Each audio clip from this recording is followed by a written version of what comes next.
Mais je mets des mots parce que le Bourdieu, j'entends une phrase il y a 25 ans qui dit le goût c'est le dégoût du goût des autres. Et ça, je l'ai noté. C'est comme j'écoutais la radio et puis des fois il y a des gens invités comme ça et ça fait tilt quoi. Je me suis dit mais ça m'a parlé de suite quoi. Je me suis dit mais ouais mais waouh.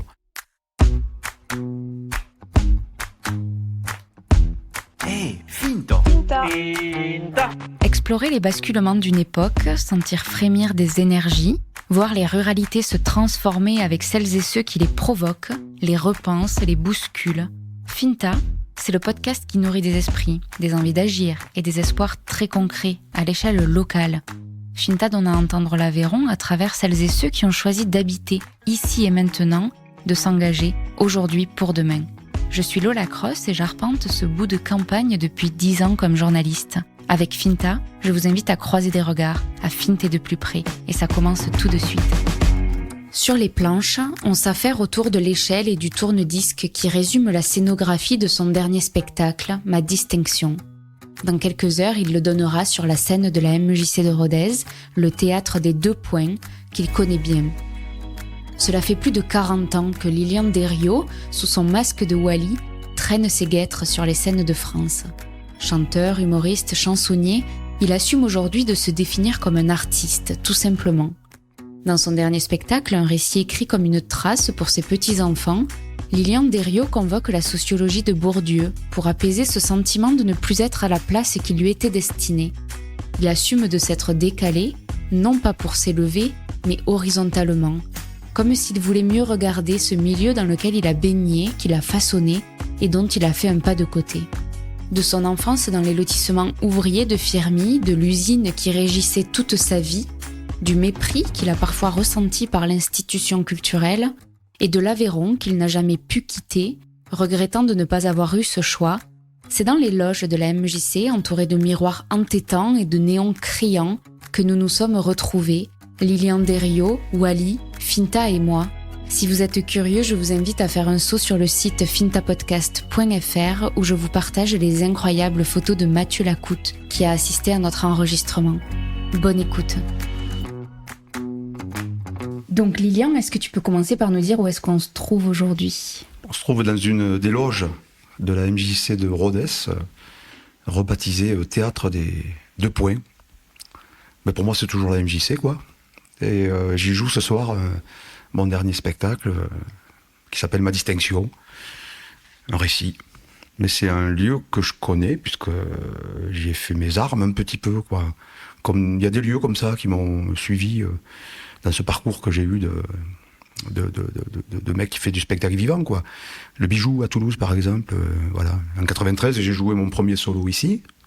À la MJC. À la MJC. Et on a fait la fin de Wally et Freddy, trio à 4, le groupe de jeunesse qu'on a eu avec Freddy Rixi, ici en 92, quoi. Donc voilà, venir à la MJC pour nous c'était super, c'était la seule salle qu'il y avait à ce moment-là, quoi. Un peu qui était digne de s'appeler une salle de spectacle, quoi. Donc il y a 30 ans, c'était ton premier spectacle solo ici, mais tu étais déjà Wally. C'est qui Wally ? Wally, c'est un surnom en fait, quoi. Wally, c'est un surnom de gosse, quoi. Ça vient de Walligator, c'était un dessin animé qui passait Hanna-Barbera, quoi, toute la série de dessins animés qui passaient quand j'étais môme. Et les grands de mon quartier, moi je jouais beaucoup avec des gens plus âgés que moi. C'est encore le cas aujourd'hui d'ailleurs. Je dirais plus vieux. Mais là, ils étaient plus grands, ils m'ont surnommé Walligator. Et ce qui fait que depuis, je sais pas, mes 6 ans, peut-être 6-7 ans, tout le monde m'appelait Walligator. Petit à petit, le Gator après est tombé, il restait Wally. Jusqu'à pas longtemps, il n'y a pas grand monde qui savait que je m'appelais Lilian, quoi. Et qu'est-ce que ça dit de toi, Wally, alors ? Je crois que Wally, c'est devenu... dans le bassin où j'ai grandi, en fait, tout le monde a un surnom. Hein. Donc ça vient beaucoup de la mine, d'ailleurs, avec ce mélange espagnol de patois avec un article devant en disant « On a vu le Wally, il passait à la MJC avant-hier. » Enfin, bon, voilà.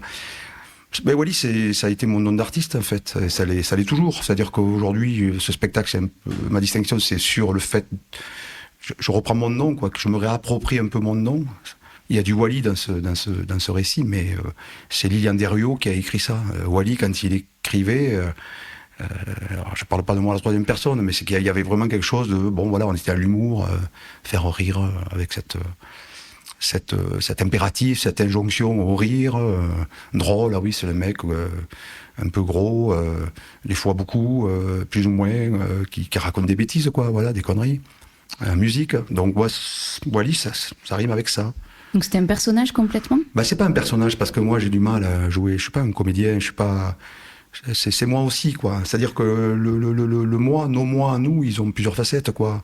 Donc moi, pendant des années, j'ai creusé un peu, j'ai poli cette facette d'humoriste, chanteur. Je me suis jamais considéré comme un humoriste, d'ailleurs. Plutôt un musicien, moi, en fait, chanteur. Quand on me demande ce que je faisais, je dis je suis chanteur.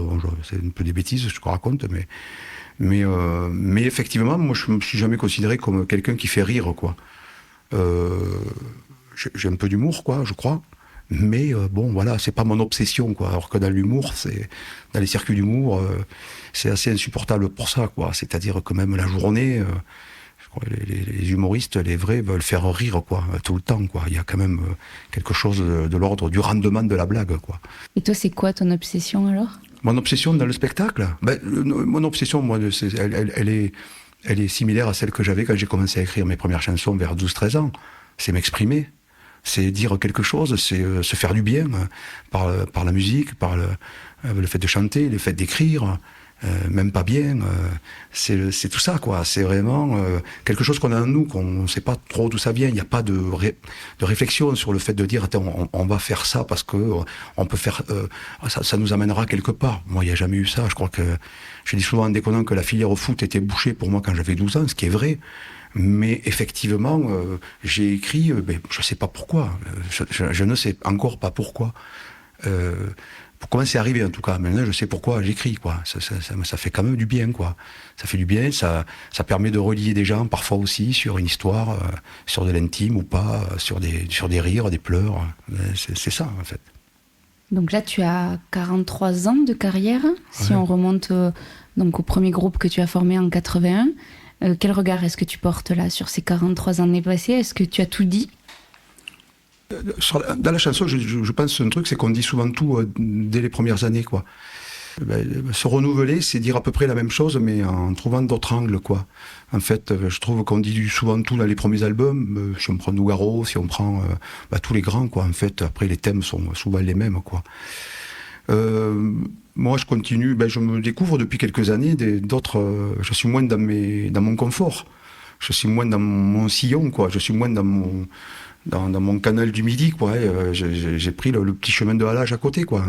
Et ces derniers temps, c'est ce que je fais. Là, je suis assez content de ça, de cette, je sais pas, une prise de risque, parce que bon, faut pas exagérer non plus, mais c'est autre chose. Hein. Ça fait un peu flipper au début, parce que voilà. Puis il y a des gens qui m'ont dit, ouais, mais ton public, alors ça c'est un truc dont j'ai horreur, parce que j'ai pas de public, en fait. On ne s'approprie pas un public, quoi. Surtout des gens comme moi, des chanteurs de deuxième division, quoi. Non, on n'a pas de public, Et puis il y a un rapport vraiment là avec le commerce qui me gêne un petit peu, quoi. C'est-à-dire que c'est des spectateurs, quoi. Mais bon, de plus en plus, depuis des années, on est aussi consommateurs, quoi. C'est aussi pour ça que des lieux comme la MJC, comme d'autres lieux de découverte, on va dire, ont du mal. Parce que les gens ont du mal à découvrir, quoi. Donc en fait, je crois qu'en fait, ce parcours que j'ai, je suis encore étonné de vivre de ça 40 ans après, quoi. Ça m'épate, quoi. J'arrive dans un lieu, il y a du monde qui paye pour venir écouter soit mes chansons, soit mon récit. Ça me touche beaucoup, quoi. Encore aujourd'hui, quoi. Mais vraiment, quoi. Qu'est-ce qui fait le fil rouge alors de ta carrière, si tu parles de toutes ces évolutions que tu as eues, de ces chemins de traverse ? C'est créé, quoi, en fait. Hein. C'est ce que j'ai fait aussi avec mes expos, c'est fabriqué. Moi, je suis un manuel, quoi. Donc, je fabrique des choses depuis des années, quoi, depuis toujours, quoi. Quand j'étais gamin, je voulais faire un avion, quoi. Je voulais faire un bateau. Voilà, donc je crois que je pratique ce métier comme ce que je faisais quand j'étais gamin, quoi. Et c'est ça qui est intéressant, c'est de pouvoir modeler, de pouvoir arriver à concevoir quelque chose. Et si en plus ça parle à des gens, mais c'est formidable, quoi. C'est pas obligé, mais c'est formidable. Donc là, ce spectacle, Ma Distinction, avec lequel tu es à la MJC aujourd'hui, c'est vraiment un récit, tu le dis toi-même, autobiographique, tu reviens à tes racines familiales, et c'est C'est un récit que tu as eu à cœur d'écrire pendant le confinement, comme une trace laissée à tes enfants. C'était quoi l'urgence pour toi d'écrire à ce moment-là ? Je crois qu'il y a eu plusieurs raisons, en fait. Déjà, je me suis dit, ça m'a fait du bien d'écrire ça. Ça fait un moment que j'y pensais, mais sans trop m'y atteler, un peu velléitaire sur le coup, quoi. Et en fait, je me suis dit, pourquoi pas... je commençais à écrire des petites choses là-dessus. Puis j'ai des petits-enfants, en fait. Donc je me suis dit, pourquoi pas écrire ce que j'ai vécu quand j'avais leur âge, dans cette cité ouvrière à Viviers. Et puis j'ai commencé à écrire et c'est venu assez pas facilement, mais c'est venu rapidement, quoi. C'était tout à fait nouveau pour moi. Il n'y avait pas cette tyrannie du rire, quoi. C'est-à-dire, on n'est pas obligé d'écrire et de dire à chaque 2 phrases, il faut qu'il y ait une blague ou un truc qui fasse rire, quoi. Donc ça m'a libéré. Donc je me suis parti là-dedans, vraiment, je me suis régalé à écrire ça, puis à écrire un long, quoi. C'est-à-dire que j'ai été surpris les premiers temps d'écrire plus de 3 pages, quoi. En fait, c'est ça qui m'a... Je pensais pas en être capable. Sans savoir que ça deviendrait un spectacle. Ah oui, au début, c'était pas parti pour que ça soit un spectacle. Alors, qu'est-ce qui s'est passé ? Je sais pas. J'avoue que je sais pas. J'avais en fait envie, depuis bien avant le confinement, d'arrêter mes solos d'humour, que j'aurais pu continuer jusqu'à la fin de ma vie, quoi. Parce que ça s'est rodé, on se renouvelle pas énormément. Enfin bon, voilà. Puis j'en avais fait le tour, quoi. Puis je m'étais dit, je crois que depuis toujours, je me suis dit, le jour où je commencerai à me faire chier pour parler poliment dans un truc, j'arrêterai, quoi, en fait. Je me suis dit, pourquoi pas. Et puis, il y avait cette histoire de Bourdieu, là, qui me trottait dans la tête depuis longtemps. Et je sais pas comment j'ai réussi à relier ça, en fait, quoi. Mais à un moment donné, c'est arrivé. Mais à quel moment tu choisis d'en faire quelque chose de public, finalement ? De la trace pour tes petits-enfants à un spectacle public, c'est pas la même intention qu'il y a dans le récit de ta vie ? Non, mais à un moment donné, j'enregistre ce texte. J'enregistre beaucoup de textes. J'écris, en fait, des anecdotes, en fait. J'écris des anecdotes que je lis à Alice, ma compagne, là, le matin, avec elle porte au boulot, je suis lève tôt, j'écris très tôt le matin. Puis j'enregistre ça. Et j'envoie ça à un copain qui s'appelle Jérôme Rouget, qui est un copain comédien. Et il m'a donné un peu presque l'autorisation. J'ai dit, mais tu crois que ça pourrait faire un spectacle ? Il me dit, c'est très bien comme ça, déjà, pourquoi tu ferais pas un podcast, enfin, ou quelque chose comme ça ? Et on a commencé à bosser, et il m'a aidé. Donc il en est le metteur en scène ? Il en est le metteur en scène. Maintenant, ce spectacle a beaucoup évolué. C'est-à-dire on est parti de loin, enfin, avec moi. C'est-à-dire qu'il fallu apprendre un autre métier. Je suis pas comédien, mais... Et j'ai vu que je pouvais faire confiance à ce texte. C'est pas du tout prétentieux, c'est que même si moi, dans mon corps, j'étais pas encore... moi, je suis un mec qui douterait jusqu'à la fin de ma vie, mais que ça donne un peu quelques points un peu positifs qui font que le verre à moitié plein, il augmente un petit peu, quoi. Donc ça fait que, voilà, j'ai beaucoup travaillé, en fait, pour ce récit, ouais. Peut-être pour resituer ton histoire, est-ce que tu peux nous dire un mot de la famille dans laquelle tu as grandi, de tes parents ? Famille d'ouvriers, mon père ouvrier, ma mère femme de ménage. On est trois mômes et on grandit dans cette cité ouvrière, puisqu'à Viviers, il y a encore un coron, en fait. Voilà. Famille qui travaille, en fait, quoi. Voilà, l'usine règle tout, régit tout. On est plein de mômes comme ça dans cette allée. À obéir à la sirène, à aller à la bibliothèque du CE, du comité d'entreprise de l'usine de la Vieille Montagne, aller en centre aéré ou en colonie de vacances, on disait, à Espinasso, à la côté. Voilà, on est tous des mômes pareils. Tout est régi par cette usine, quoi. Voilà. Et moi, gamin, je trouvais j'avais déjà un peu une idée de me dire, mais c'est rigolo parce qu'on se ressemble tous, quoi. Mais je savais pas pourquoi, en fait. J'avais l'impression qu'on avait souvent les mêmes réflexes.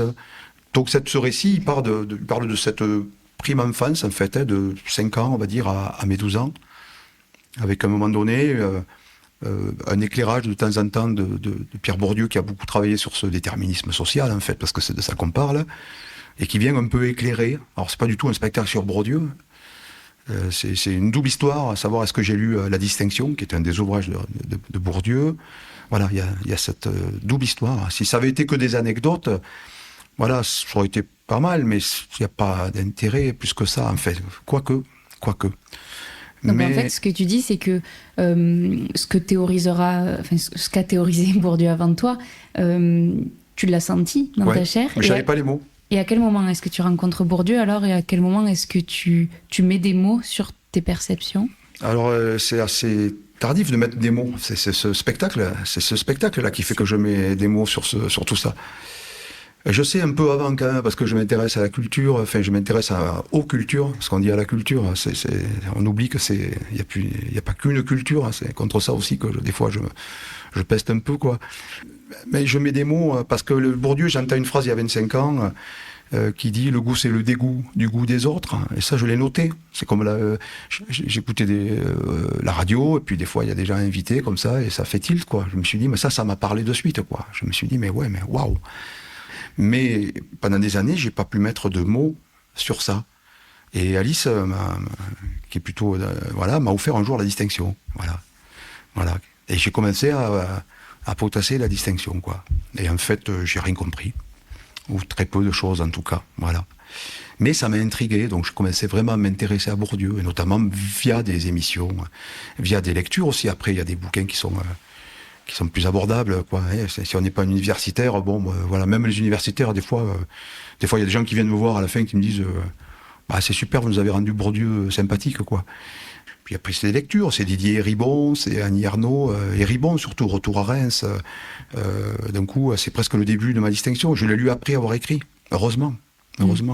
Après, il y a l'histoire, ce que je dis un peu sur scène, de savoir si on fait rupture ou pas. J'ai un parcours, moi, de chanteur comique, on va dire, pour mettre dans les cases, qui n'est pas tellement adoubé par ce qui est de l'ordre du fait culturel. Un jour, peut-être, j'écrirai un spectacle là-dessus, mon rapport avec l'institution culturelle, notamment en Aveyron. Moi, je me suis senti méprisé, en fait, longtemps, quoi. Incompris d'un côté, méprisé de l'autre, ouais, ça veut dire ça? Peut-être pas incompris, mais méprisé par des gens qui ont aussi un jugement de goût, quoi, évidemment. Faire rire les gens, c'est pas très noble, quoi, en fait, quoi. Ou alors il faut le faire de manière subtile, quoi. Mais c'est quoi le bon goût, quoi? C'est des postures. Donc, moi, j'ai pas du tout de revanche à prendre et tout ça. Non, c'est juste, c'est quelque chose que j'ai ressenti. Maintenant, j'ai compris pourquoi. Ça m'a apaisé, même parfois. Oui, c'est ce que je voulais te demander. Ça t'a apaisé. Ça m'a apaisé. Ouais. Ça m'a pas mis en colère. Ça t'a libéré. Ouais, bien sûr. Okay. Bien sûr. Mais je comprends des gens qui se mettent en colère, hein. Parce qu'en fait, tout ça ne change pas beaucoup. Je dirais que ça s'accentue même. Bourdieu a écrit son bouquin il y a 50 ans, mais bon... Donc là, tu parles du mépris que tu as pu ressentir de la part du milieu culturel, mais quel a été l'accueil de ton milieu familial et de tout ce qui était dans ton univers du bassin, tous tes proches, tes voisins, quel regard ils ont eu sur le début de ta carrière et la suite? Ils ont été un peu... Ils comprenaient pas. Bon, j'avais mon BTS de choronnerie, j'aurais dû évidemment rentrer à la Vieille Montagne, au bureau d'études ou à l'atelier central, ou la minoire, en fait. Mais bon, ils ont accepté, en fait, que je tente ça, quoi. Et je crois que j'étais assez... avec cette inconscience, quoi. Ce truc chevillé au corps, c'est-à-dire que ce truc-là, je l'explique pas, c'est ce que j'ai dit tout à l'heure, on l'explique pas, c'est chevillé au corps. Après, c'est des gens comme Pascal Roux, Pascalou, avec qui je travaille depuis longtemps, qui me disent « Ah, tu veux pas faire un disque ? Ce disque, il est signé chez Boucherie Productions à l'époque, qui est un label indépendant. On monte à Paris, je monte à Paris, et un parcours débute là-bas. C'est que des rencontres, en fait, après. Ça sourit, quoi. Ça sourit, et c'est chouette, c'est super, c'est des années formidables. Et d'un coup, les gens, ils te voient à la télé, ils te voient faire 3 trucs, ils se disent « Bon, ben voilà, ça y est, quoi. » Alors que bon, ça y est pas, mais... Il y a ce rapport comme ça à une image, à quelque chose qui fait qu'à un moment donné, tu vas à Paris, si tu vas à Paris, c'est que c'est bon, quoi. Mais est-ce que, comme des Annie Ernaux, Didier Ribon, est-ce que tu as eu le sentiment de trahir d'où tu venais à un moment? Ben non, c'est ce que je dis dans enfin, je dévoile un peu ma distinction de la fin, c'est-à-dire qu'effectivement, moi, j'ai pas fait rupture. Voilà, la différence de Didier Ribon, par exemple, qui fait rupture. Bon, lui, c'est plutôt... il fait rupture parce que, évidemment, il ne voit pas son père quand il décide de partir. Socialement, j'ai évolué, mais je ne me suis pas élevé. C'est ça, la petite morale, un petit peu. Parce qu'en fait, j'étais toujours ici, quoi. Mais je n'aime pas, par contre, il n'y a pas un côté fier, quoi. Je ne suis pas fier c'est un mot que je n'aime pas, la fierté. Je ne suis pas fier de mes racines. Enfin, voilà, je suis né là, ça nourrit ma vie, mais il n'y a pas un étalage en disant on est les meilleurs, quoi. C'est intéressant, ça, parce que pourquoi rester ici? Pourquoi tu n'as pas voulu marquer à un moment un éloignement, y compris géographique? Parce qu'on ne peut pas. C'est-à-dire que j'ai compris avec ma distinction que j'ai pas pu. Je n'ai pas pu. Alice, ma femme, a fait ses études à Toulouse. On aurait pu aller à Toulouse, quoi. Mais moi, je n'ai pas pu, quoi. J'étais attaché ici, mais malgré moi, inconsciemment. C'est un truc que j'ai découvert, là, en fait, voilà. Parce que peur de l'autre, peur de la ville, peur de choses qui peuvent effrayer, quoi, en fait, de peur de se confronter, quoi, en fait, quoi. Pourtant, après, j'ai fait que me confronter, en jouant partout, en France, en partant, en montant sur scène tous les soirs, enfin. Et en fait, j'ai pas pu partir, quoi. C'est ça, je n'ai pas pu partir. Donc tu ne fais que partir, mais tu reviens toujours. Exactement. Et si c'est pas la fierté, c'est quoi alors? Il est fait de quoi ce lien à tes racines? Il est fait je crois, d'une certaine sécurité. Mais je crois qu'il y a un lien, c'est pas un truc de racine. Moi j'habite à Montbazin, c'est un village comme un autre, quoi. Enfin, je veux dire, c'est pas un très beau village, quoi. Il y a des villages quand même qui sont plus beaux en Aveyron que Montbazin, quoi. Mais on y est bien, là on a cette maison, il y a des amis, voilà, c'est là une vie. Ce que je trouve intéressant aujourd'hui avec les jeunes d'aujourd'hui, c'est qu'ils font des choix sur ça. Moi j'ai pas pu le faire. C'est pas que j'ai pas voulu, j'ai pas pu. Aujourd'hui, il y a des mômes qui ont fait des études, tout ça, qui sont capables de dire non mais j'arrête ce boulot là, moi j'ai envie de vivre là. Parce qu'il y a tel AMAP, je prendrai un petit boulot là, mais ça, je suis épaté de ça, quoi. Je trouve ça super. Ça veut dire qu'il n'y a plus de déterminisme? Si, tu viens de dire qu'il est... Mais plus jamais d'actualité. pour ces jeunes-là que je connais, il y a toujours un peu de déterminisme quand même. Hein. Mais ils font des choix. Ils font plus de choix que nous on faisait, je crois. Et quand tu dis que toi, tu n'as pas pu les faire, c'est parce que c'est les limites que tu te mettais à toi. Personne ne t'a entravé, a priori. Non, bien sûr que non. Bien sûr que non. Mais c'est fou de voir les barrières qu'on a dans nos têtes, quoi. Et qu'en fait, dont on ne s'aperçoit pas qu'elles sont là depuis toujours et qu'elles seront là jusqu'à la fin de ma vie. C'est encore ce que je raconte un peu là-dedans. C'est pas pour nous de notre enfance, c'était bien là, comme je dis, chevillé au corps, quoi. Et moi, c'est mon inconscience qui a fait que j'ai voulu un peu accéder à ça, quoi. Bon, aujourd'hui, je peux dire que j'y accéderai jamais, même si j'ai fait ce parcours artistique et tout. J'avais cette inconscience qui voulait que j'aille sur scène. C'était même pas un truc d'égo, bien que quand même ça compte, hein, évidemment. Hein. Puis cette envie, comme je disais, de s'exprimer, de dire des choses, de dire on n'est pas d'accord. Parce que ce qui nous a construit dans ces types d'éducation, c'est le fait qu'on soit contre, quoi. Moi, pendant des années, j'ai été contre. Et c'est au fil du temps, avec l'âge, avec mes lectures, avec des discussions, c'est beaucoup plus complexe que ça. Mais comme on grandit dans un système qui est très manichéen, qui est très noir ou blanc, qui est très les riches, les pauvres, les méchants, les gentils, quand tu grandis avec ça jusqu'à tes 20 ans, mais même si tu t'en défends un peu, tu l'as toujours au fond de toi, quoi. Et c'est là qu'il faut faire un chemin, je dirais... de réflexion un peu intellectuelle, c'est peut-être un peu fort, mais il y a un chemin à faire. Et tout le monde n'est pas capable de le faire. C'est pas enfin, il en est capable. Hein. Tout le monde est capable de faire ce chemin, mais c'est pas les préoccupations, quoi. Je crois pas. Il y a des gens qui ont d'autres préoccupations, se nourrir, se vêtir, dormir, avoir un emploi, voilà. Tu es contre quoi aujourd'hui ? Je suis toujours un peu contre quelque chose, en fait, mais je le dis plus, quoi. En fait, je perds plus de temps avec ça, hein, parce qu'en fait, ça sert à pas grand-chose non plus. Ça, c'est aussi un truc un peu de... Je suis pas désabusé, hein, j'ai toujours mes idées, mais je m'engraine moins qu'à une époque, quoi. Si je peux parler avec un bon un bon langage d'ici, quoi. Avant, j'étais capable de monter à l'étour pour des choses. Il y a plein de choses aujourd'hui contre lesquelles...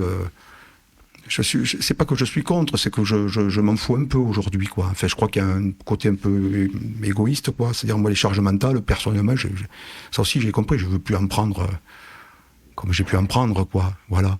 Parce qu'en fait, ça change pas beaucoup, quoi. Mais j'aime bien l'air de rien, moi. J'ai toujours aimé cette idée de dire, je fais des choses de l'air de rien. J'irai pas jusqu'à dire comme à l'époque de Mermet, Modeste est génial, mais il y a un truc de l'air de rien. Moi, c'est un truc que je me dis souvent, faisons-le, on verra. Mais sans y avoir trop de prétention, sans avoir trop d'assurance, faisons et on voit. Il y a peut-être une pièce qui me manque à ton puzzle pour bien comprendre ta réflexion, c'est à quel moment est-ce que tu fais un pas de côté par rapport à l'éducation dans laquelle tu as été élevé? À quel moment tu nourris une autre culture, d'autres centres d'intérêt? À quel moment tu te différencies de tes camarades à qui tu ressemblais tant? C'est quoi qui se joue là? L'adolescence, en fait, je crois que c'est un copain qui me dit, tu devrais écouter, il y a une radio qui s'appelle France Inter, tu devrais tourner le bouton et écouter ça. J'avais 15 ans et je tombe sur une émission de Jean-Louis Foulquier à l'époque qui s'appelle Il y a de la chanson dans l'air, une émission de chanson. Moi j'adorais la chanson. Et depuis là, je crois que j'ai basculé, quoi. J'ai basculé parce que j'ai écouté des choses que mes parents n'écoutaient pas, que mes copains n'écoutaient pas. À ce moment-là, je sors de la bande de copains à laquelle on était. Je suis pas sportif, plus que ça. Pourtant, je viens d'une famille de sportifs, donc je prends un autre chemin. Effectivement, le fait de faire un instrument, d'apprendre un instrument en autodidacte, d'être sensible au texte, j'étais sensible déjà à des choses, quoi. Je veux dire, j'écoutais des trucs que je comprenais pas, mais ça me touchait, quoi. Tous les Brassens, tout ce qui m'a nourri, Ferré, enfin tous ces gens-là, quoi. Il y a des choses que je ne comprenais absolument pas, mais Barbara, qui me transportait, quoi. Enfin, je trouvais qu'il y avait quelque chose qui me parlait tellement, quoi, tellement plus que d'autres choses. Donc j'ai creusé ça, en fait. J'ai creusé cette différence, je pense, elle vient de là. Et les livres, bien après, quoi. Bien après, parce que je viens d'une famille où on lisait pas. C'est ça qui a fait que j'ai basculé. C'est la chanson, en fait. Donc du bassin de ton enfance, mon bassin aujourd'hui, plus largement le territoire aveyronnais, quel regard est-ce que tu portes sur lui aujourd'hui? Le territoire, je vois pas trop ce que c'est, en fait. J'ai en plus cette notion de territoire, moi, elle me gêne un petit peu, parce qu'en fait, elle est devenue institutionnelle, quoi. Dans la culture, on emploie beaucoup ce mot de territoire, irrigation des réseaux, tout le lexique culturel, on remplit des cases. Après, ce territoire, moi j'aime bien, j'y suis, pendant des années, j'y ai pas été beaucoup. Quand je revenais à mon bassin, je voyais pas grand monde, je restais chez moi, me reposer. Rodez, c'est une ville où je viens pas trop, en fait, quoi. Je crois que c'est aussi ça vient de loin, hein. Ça vient que c'est une ville quand même que moi je n'aime pas particulièrement, que je trouve assez froide. Mais il y a une histoire là liée avec le bassin, évidemment. Oui, je pense qu'évidemment encore quelque chose qui est bien ancré en moi. Voilà, mais aujourd'hui, sur le territoire, qu'est-ce que je pourrais dire? Moi, je vis là parce que j'ai pas pu aller ailleurs, quoi. Voilà, il n'y a pas cette fierté de ses racines. On est un peu aveuglé par la fierté, quoi, un petit peu. Et moi, j'essaie de pas être là-dedans, quoi. Voilà. Ici passe quand même beaucoup de choses, je trouve, quand même, sur ce territoire, quand même. Puis on a été, je crois aussi un petit peu, quand on se voit avec les amis qu'on a dans le bassin, moi j'ai des amis là, on est un peu marqués par ce qui s'est passé, en fait. C'est-à-dire que c'est des territoires qu'on a dézingués, quoi, complètement, quoi. Donc ça, c'est quand même très présent, même encore, quoi. Moi, je suis un peu vieux, quoi, maintenant aussi. C'est-à-dire qu'effectivement, moi, je suis très content de voir comme je te disais tout à l'heure hors micro, des jeunes qui prennent ça en main, quoi, et qui donnent aussi une autre image de ce que peut être l'Aveyron, quoi. Parce que pendant des années, moi, je me suis, en fait, un peu moqué, quoi. Quand même, pas mal moqué, quoi. On ira tous en Aveyron, vous la verrez, nous la verrons. Ça m'a fait tellement rire, quoi. Je me suis moqué, peut-être lourdement, quoi. Parce qu'en fait, dans ce rapport au territoire, qu'est-ce que j'aurais fait si on avait été aidé, je sais pas, en fait. On s'est débrouillé, quoi, en fait. Et je crois que le fait de pas avoir de moyens a fait qu'on s'est débrouillé et qu'on s'est émancipé un peu de tout ça. Peut-être que je me suis construit, je dis on, parce qu'il y a Pascal Lou, des copains avec qui je travaillais, on s'est un peu émancipé de tout ce circuit un petit peu traditionnel, quoi, en créant un peu nos propres chemins. C'est intéressant toute cette réflexion que tu as, parce que je l'ai aussi beaucoup avec le podcast et j'ai parfois l'impression que ce discours autour du territoire, de l'Aveyron, moi-même je me demande à quoi ça sert des fois d'avoir un podcast à l'échelle de l'Aveyron, parce qu'il y a des réalités tellement différentes que l'unité autre que politique est difficile à trouver parfois. Et ce discours-là sert aussi, cette fierté dont tu parles des racines, sert un discours bien plus étriqué et recroquevillé qui m'inquiète parfois. Et donc, c'est pour ça que j'ai un peu de mal avec ça. Mais en même temps, dans les podcasts que tu fais, enfin, ce que j'ai écouté, en tout cas, la multiplicité en fait, des genres, des gens, des personnalités, fait que ça donne de ce que j'ai écouté, ça donne une photo assez colorée, quoi. C'est marrant parce que là, de tout ce que tu dis, tu sembles incarner la liberté. Enfin, vraiment, voilà, tu parles de toutes les cases dans lesquelles tu refuses de rentrer ou en tout cas de rester. Et c'est quand même à l'opposé du déterminisme qui fait le... Parce que peut-être qu'il y a eu cette... Je m'en défends un peu parce que je pense que moi j'ai ma petite théorie. C'est une grande discussion qu'on a eue avec Jérôme Rouget qui a mis en scène, quoi. Il m'a dit, t'as réussi, toi, à sortir de ça, quoi. Mais moi, je pense que je me suis déplacé horizontalement. Voilà. Je me suis pas élevé, mais je me suis déplacé horizontalement. Effectivement, ce que je dis, moi, mes parents, voilà, c'était les stars, moi, c'était les Ramas. Ils écoutent encore RMC ou je sais pas quoi. Non, évidemment. Il y a quelque chose qui a changé. Je peux pas le nier. Il y a quelque chose qui a changé. Et j'ai fait ce chemin. Mais, par exemple, ma distinction... c'est aussi de le jouer. J'ai tenu à le jouer pas mal dans le bassin pour dire à des copains, je fais ça naïvement, encore une fois, c'est mon inconscient disant, voyez, si on est devenu ce qu'on est, on n'est pas responsable de tout. C'est ça, en fait, ce qu'il dit Bourdieu. C'est qu'on n'est pas responsable de tout, quoi. Donc, vous voyez, il y a des gens qui ont travaillé en amont, quand tu découvres que des gens ont travaillé dessus, sur l'école, quoi, sur le corps, sur la manière de parler, la façon de se tenir. On n'est pas responsable de tout ça. Ça vient de plus loin que ça. Mais il faut avoir fait un chemin pour accepter qu'on puisse se dire qu'on n'est pas responsable de tout, quoi. Qu'on n'est pas maître de tout ce qu'on est, en fait. C'est ça. Et quand j'avais joué à Saint-Christophe, voilà, il y a 2 ans, il y a une dame qui est venue voir la fin du spectacle qui m'a dit mais il n'est pas un peu con, ce Bourdieu, là? Extraordinaire. Voilà. J'aurais plein de questions, mais on en a beaucoup fait. Comment tu te sens, là? Donc, on est à quelques heures de ta représentation sur scène à Rodez, mais c'est un spectacle que tu tournes depuis un moment. Donc, le texte est rodé, tu es rodé, mais qu'est-ce qui se passe là, quelques heures avant? Est-ce que tu as l'impression que tu vas te mettre à nu une nouvelle fois? Comme c'est un métier, en fait, maintenant, enfin, je veux dire, il y a toujours, évidemment, le texte essaie de faire de le dire le mieux possible, d'être concentré, quand même. Moi, c'est un texte où je prends beaucoup de plaisir je trouve ça très, très jouissif, en fait, de dire ce texte. Je me plais de plus en plus, en fait, parce que je me suis un peu libéré de toutes ces contraintes, un peu de mise en scène, mais je me sens... c'est une date, j'allais dire, comme une autre, en fait, quoi. Je crois que... quand mes parents étaient là, le soir de la première, parce que mes parents sont toujours vivants, et bon, ça parle beaucoup d'eux, en fait, de mon père, surtout, c'était un peu plus... J'ai même pas pensé, il vaut mieux pas, quoi, en fait, parce que je mets à nu cette famille, quoi, quand même, avec des choses, des fois, qu'on pourrait penser pas reluisantes, enfin, etc. Et donc, je transgresse un petit peu. Pas du tout, en fait. C'est un hommage, fait, pour moi, ce que j'ai écrit, fait, même dans tous ces travers qu'on a pu avoir, ben, c'est un peu un hommage à cette classe ouvrière, en fait, quoi. Parce qu'en fait, on était bien, quoi. C'est pas la... Donc ça veut dire que tu la joues pas différemment quand tu la joues en Aveyron qu'ailleurs? Non, surtout pas.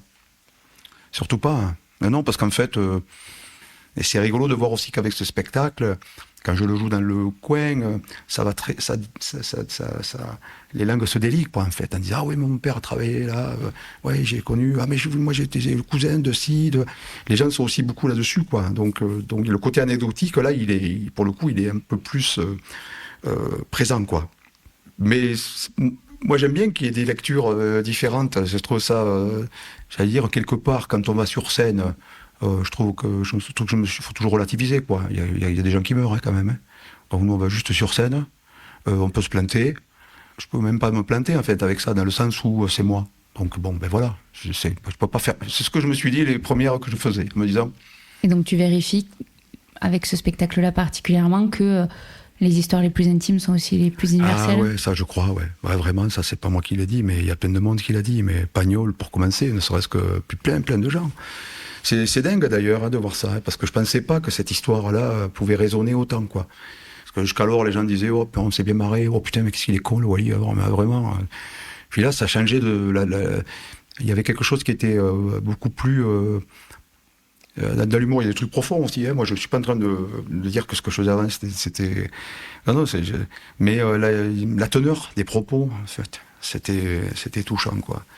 Et ça m'a, au début, ça m'a un peu secoué à la sortie, ouais, un petit peu.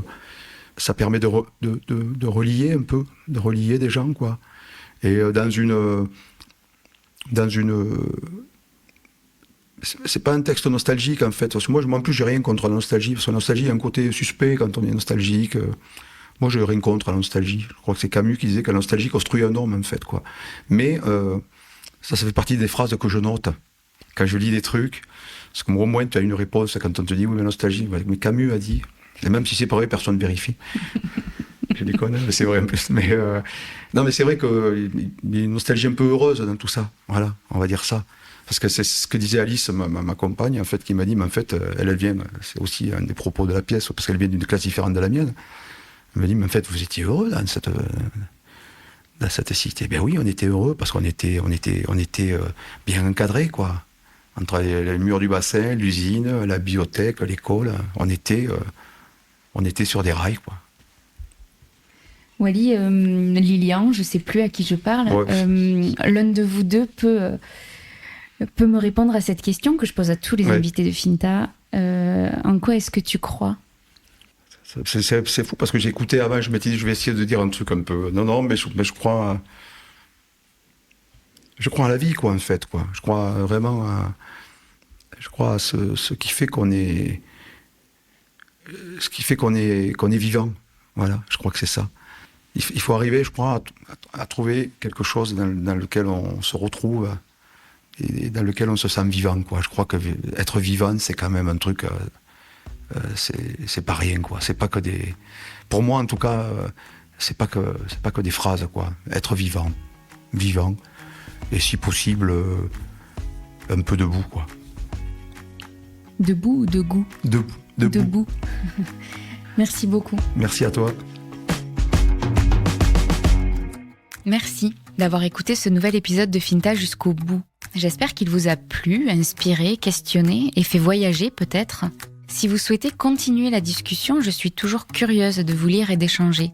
Je vous propose que l'on se retrouve sur Facebook, sur Instagram ou sur le site fintapodcast.fr. Vous pouvez retrouver tous les précédents épisodes de Finta gratuitement sur les applications de podcast. Et pour recevoir chaque nouvel épisode directement dans votre boîte mail, vous pouvez aussi vous abonner à la newsletter. Et pour que Finta vive, si vous appréciez le podcast et que vous souhaitez soutenir ce travail indépendant, partagez-le autour de vous. Transférez-le à vos amis, parlez-en. C'est le meilleur soutien que vous puissiez nous apporter. À très bientôt.